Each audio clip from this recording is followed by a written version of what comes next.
Hello dear students. In the previous class we studied about force on a current carrying conductor placed in a magnetic field. I hope you've gone through that, because if you don't go through that video, then don't look at this, because you won't understand. So we know that if there is a magnetic field and if you place a current carrying conductor in the magnetic field, then what happens to the conductor? It experiences a force. Either it will shift leftwards or rightwards. Anyways, depending upon the direction of magnetic field, the direction of current, and both will give you the direction of force. That means both will give you the direction in which the conductor will move. Right? So, for that, to find out what will be the direction of motion of the conductor or where will the conductor move, which rule did we use? Right, we used Fleming's left hand rule. Right? We used Fleming's left hand rule. We'll obviously revise here also. We use Fleming's left hand rule to study or to get the direction of force experienced by the conductor. So since we've studied this recently, I am taking this topic DC motor.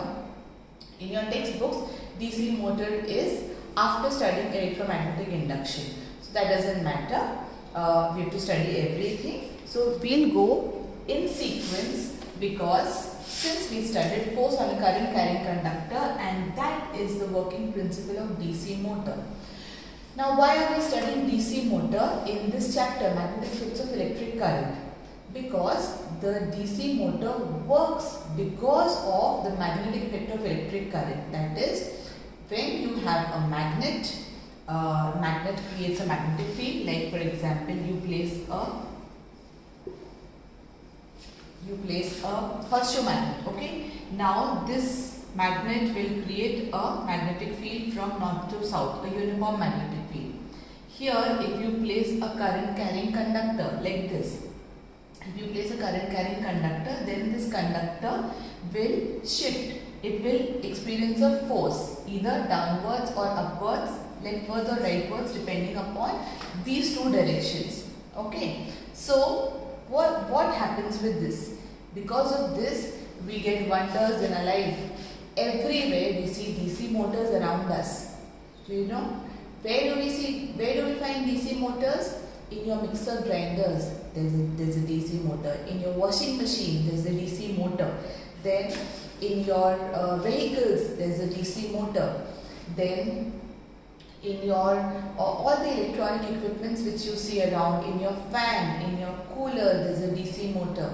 And most of the electronic equipments, they have DC motor. Why? What does the DC motor do in a fan?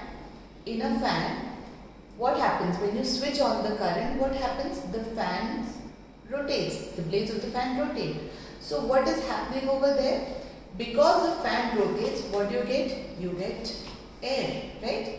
So just by the rotation of the fan, you feel happy. You feel you are at peace, because you feel cold, right? So what are we doing over here? We are converting the electric energy, the electricity, to mechanical energy. As you switch on the current flows and goes to the motor fitted inside the fan, and that motor now gets electric current. Inside the motor there is a magnet and there is a coil. Okay, because of the magnet there is the magnetic field. Because of the current in the coil, there is this magnetic effect of electric current, and due to this conductor, this coil being placed inside a magnet, this conductor carries current and it experiences a force. It starts rotating. And that is why your fan rotates. So similarly, all the other machines work. That how the blades of the pot of your machine, of your mixer grinder, they rotate. That is because the blades are being rotated by the DC motor. So what is the principle of energy conversion which takes place in DC motor? This is a very important question.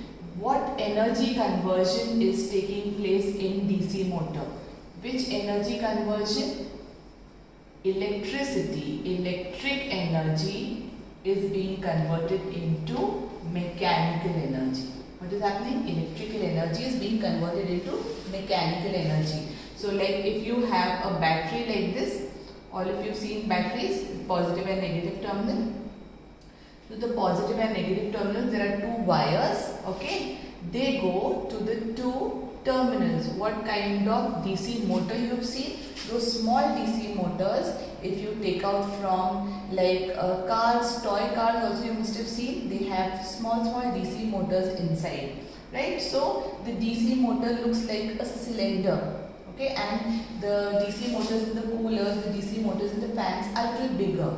But DC motor can be a very small one also, which we use for small appliances, right? So how does it look like? It just looks like a cylinder having two wires coming out, red and black. So inside this cylindrical part, there is this DC motor, okay? So what all is inside? The internal circuit we will study under construction. What is taking place over here? Electrical energy is being converted into mechanical energy. If to this DC motor there is an axle which is coming out, and here to this axle, if you connect anything, you connect a fan, because this axle will rotate because of energy conversion, electrical energy to mechanical energy. This axle will start moving, and whatever is connected to this axle, that will start moving. So you get rotation of the fan, you get rotation of the blades of the mixer grinder, okay, whatever. So here electrical energy is converted into mechanical energy, and the working principle, what is the working principle? The working principle is the DC motor works under the principle of force on a current carrying conductor. Force on a current carrying conductor, right? Conductor placed in a magnetic field. So if you place a current carrying conductor in a magnetic field, it experiences a force, and because of that force, the axle of the motor rotates and you can move anything you want. So the working principle is the force which is experienced by a current carrying conductor placed in a magnetic field. Which energy conversion is taking place? Electrical energy to mechanical energy. Then we will go to the construction part. Okay. So let's study the construction of DC motor. This part is asked basically for 2.5 marks or 3 marks in your board exams. Okay. The construction can be explained in 5 parts. So obviously the working principle is force on a current carrying conductor placed in a magnetic field. So for a DC motor, firstly you need a magnetic field. Okay. So for a magnetic field, obviously you need magnets. Right? So we'll draw 2 magnets over here. Not 2 magnets, that's 1 magnet only. North and South pole. How do you get North and South pole separate? No, they are not separate. They are, if you like, this is the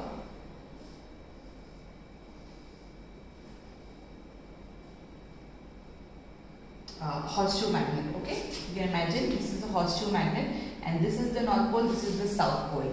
It is like this. Okay, inside a DC motor there is a horseshoe magnet, so North and South poles are not separate, they are together only. So we just drawing, we just need the direction of the magnetic field. So we just interested in the direction of the magnetic field, so the poles. So the first part is the magnetic field, which is created by a very strong horseshoe magnet. A very strong horseshoe magnet creates a strong magnetic field. Direction of magnetic field will be north to south because it is externally. So direction of magnetic field will be like this, from north to south.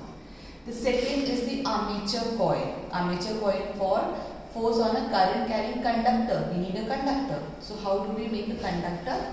Here, to show you a conductor, it's just a rectangular coil. Okay, a rectangular coil, and it can be of any shape. It can be circular, it can be like square shape, rectangular shape, and this coil is mounted on an axle actually. Okay, an axle is nothing but a non-conducting like cylinder or rod. Okay, a pole or a rod on which this armature coil is mounted, right?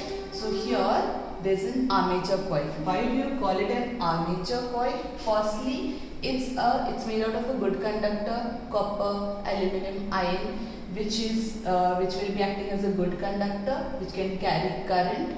And when this current carrying conductor is placed in the magnetic field, this coil will experience a force. Okay, and since this coil is mounted on the axle, when this coil will move, this axle will move. Okay, all this will come in the internal part. Whatever I am drawing right now will come in the internal part of the motor, which I told you this looks like a cylinder. Okay, so inside the cylinder, whatever you see will be drawn over here.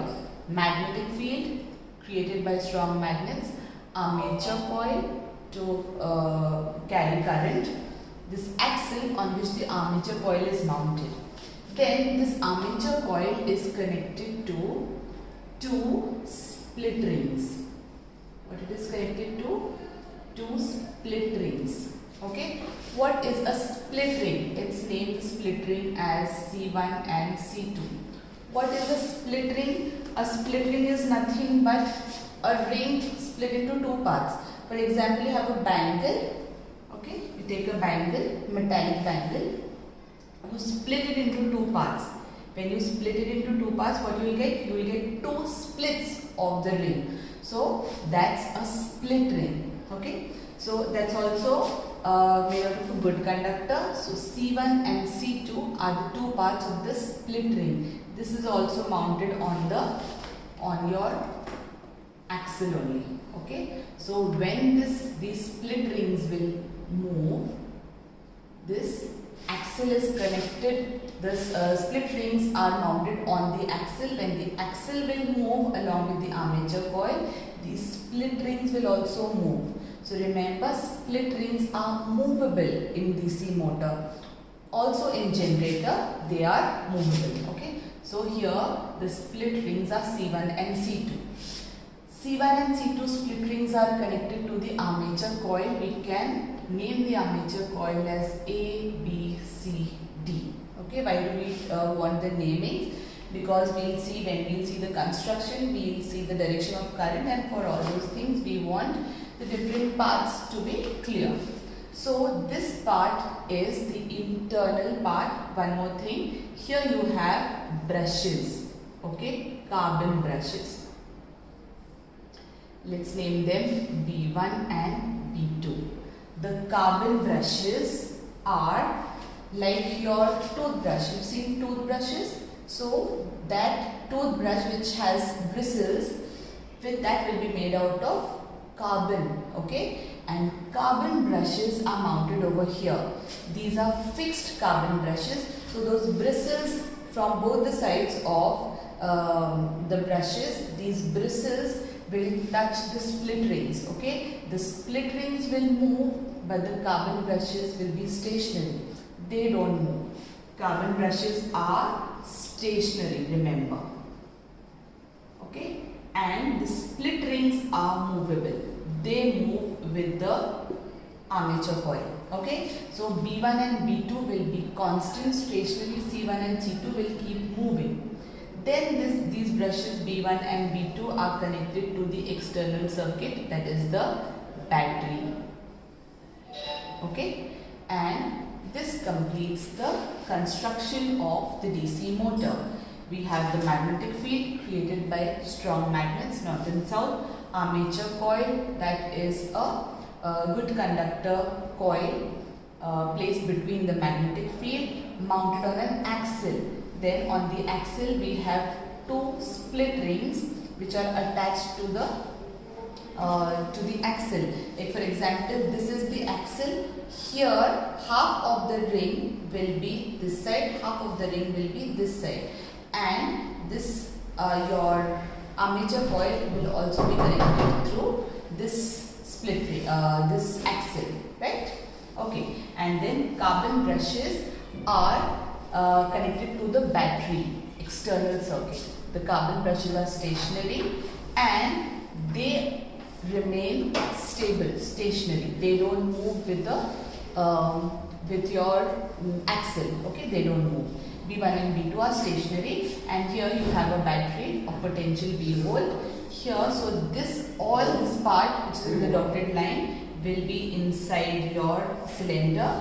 Here the two wires are coming out. So these are the two wires which are coming out. They can be connected to a battery, and this will provide you electric current. When the current will pass through this external circuit, the current will go from positive terminal of the battery to brush B1, from B1 to C1, from C1 to A to B, B to C, C to D, D to C2, C2 to B2, and then back to the battery. Right? This is how we'll get current. Now, let's look at the working of the DC motor.